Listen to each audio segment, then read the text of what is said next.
ప్రభుత్వ పాఠశాలలో చదివే విద్యార్థులు ప్రతిరోజు మధ్యాహ్న భోజన పథకం పొందుతున్నారు కదా. కానీ ఆ భోజనం వెనుక ఉన్న కేంద్ర ప్రభుత్వ పథకం గురించి మీకు పూర్తిగా తెలుసా? అదే పిఎం పోషణ పథకం. ఈ పథకం ఎప్పుడు ప్రారంభమైంది, ఎవరు అర్హులు, ఎలాంటి ప్రయోజనాలు ఉన్నాయి, ఈ వీడియోలో పూర్తి వివరాలు తెలుసుకుందాం. పిఎం పోషణ అంటే ప్రధానమంత్రి పోషణ శక్తి నిర్మాణ్. ఇది కేంద్ర ప్రభుత్వం అమలు చేస్తున్న ప్రముఖ విద్య మరియు పోషక ఆహార పథకం. గతంలో ఈ పథకాన్ని మిడ్ డే మీల్ స్కీమ్ అని పిలిచేవారు. 2021లో దీనికి పిఎం పోషణ అనే కొత్త పేరు పెట్టారు. ఈ పథకం ప్రధాన లక్ష్యం ప్రభుత్వ ఎయిడెడ్ మరియు స్థానిక సంస్థల పాఠశాలలో చదివే విద్యార్థులకు పోషక ఆహారంతో కూడిన మధ్యాహ్న భోజనం అందించడం.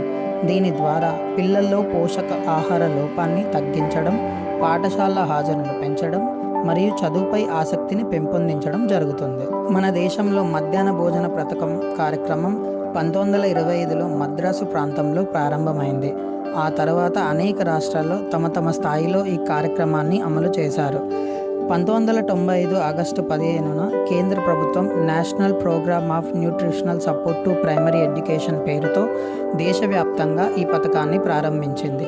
2021లో సుప్రీంకోర్టు ఆదేశాల మేరకు అన్ని ప్రభుత్వ పాఠశాలలో వండిన వేడి భోజనం అందించడం ప్రారంభమైంది. 2008లో ఈ పథకాన్ని 6వ తరగతి నుంచి 8వ తరగతి వరకు విస్తరించారు. 2021లో దీనికి పిఎం పోషణ అనే పేరు పెట్టి మరింత విస్తృతంగా అమలు చేశారు.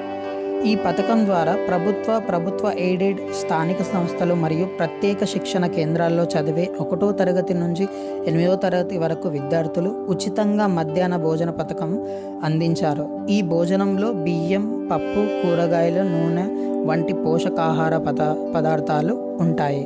అనేక రాష్ట్రాల్లో గుడ్లు, పాలు, పండ్లు కూడా అందిస్తున్నారు. ఈ పథకం వల్ల పిల్లల్లో పోషక ఆహార లోపం తగ్గుతుంది, పాఠశాలలో హాజరు శాతం పెరుగుతుంది, డ్రాపౌట్ రేటు తగ్గుతుంది, విద్యార్థుల్లో ఆరోగ్యం మెరుగుపడుతుంది, చదువుపై ఆసక్తి పెరుగుతుంది. పిఎం పోషణ పథకం కేవలం భోజనం అందించడం కొరకే పరిమితం కాదు. ఈ పథకం ద్వారా పోషక ఆహార ప్రమాణాలను ఖచ్చితంగా పాటిస్తారు, భోజన నాణ్యతను పర్యవేక్షిస్తారు, పరిశుభ్రతకు అధిక ప్రాధాన్యత ఇస్తారు, వంటశాలలు మరియు తాగునీటి సౌకర్యాలను మెరుగుపరుస్తారు.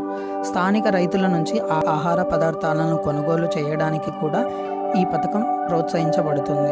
ఏర్పాటు చేసి తాజా కూరగాయలను ఉపయోగిస్తున్నారు. ఇలా ఈ పథకం విద్యార్థుల ఆరోగ్యాన్ని, విద్యను మరియు గ్రామీణ ఆర్థిక వ్యవస్థను కూడా బలోపేతం చేస్తుంది. మొత్తానికి పిఎం పోషణ పథకం అనేది విద్యార్థుల కేవలం ఉచిత భోజనం మాత్రమే కాదు, వారి ఆరోగ్యం, విద్య, భవిష్యత్తును బలోపేతం చేసే ఒక ముఖ్యమైన జాతీయ పథకం. ప్రభుత్వ పాఠశాలలో చదివే లక్షలాది మంది విద్యార్థులు ఈ పథకం ద్వారా ప్రతిరోజు ప్రయోజనం పొందుతున్నారు. ఈ వీడియో మీకు ఉపయోగకరంగా అనిపిస్తే ఒక్క లైక్ చేయండి. ప్రభుత్వ పథకాల గురించి తెలుసుకోవాలనుకునే మీ మిత్రులకు షేర్ చేయండి. ఏఎస్ ఎడ్యుకేషనల్ ఫ్యాక్ట్స్ ఛానల్ని సబ్స్క్రైబ్ చేయండి. Thank you.